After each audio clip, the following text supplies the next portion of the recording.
হাসবুনাল্লাহ নি'মাল ওয়াকিল।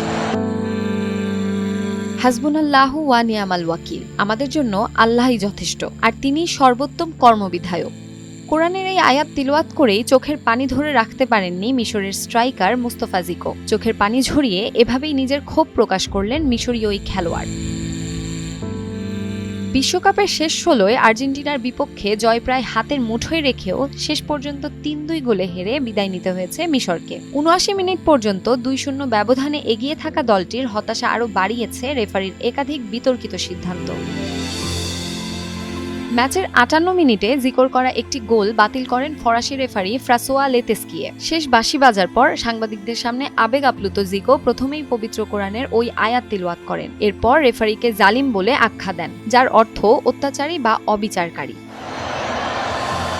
কান্নাজড়িত কণ্ঠে তিনি বলেন, রেফারি নিরপেক্ষ ছিলেন না, ন্যায্যও ছিলেন না। তিনি স্পষ্টভাবে আমাদের সঙ্গে অন্যায় করেছেন এবং পুরো একটি দেশের পরিশ্রম নষ্ট করে দিয়েছেন। শুরুর মিনিট থেকেই তিনি খেলোয়াড়দের মধ্যে নেতিবাচক অনুভূতি তৈরি করেছেন। আল্লাহ সাক্ষী থাকুক, এই টুর্নামেন্ট পাতানো। মিশরের অভিযোগ, শুধু জিকোর গোলই নয়, ভিএআর পর্যালোচনায় তাদের আরও একটি গোল বাতিল করা হয়। এছাড়া যোগ করা সময়ের শেষ দিকে প্রতিপক্ষের বক্সে একটি বিতর্কিত ট্যাকেলের ঘটনাও ভিএআরে দেখা হয়নি, যা নিয়ে ক্ষুব্ধ পুরো দল। শামসুন নাহার দোলন, টাইমস টুডে।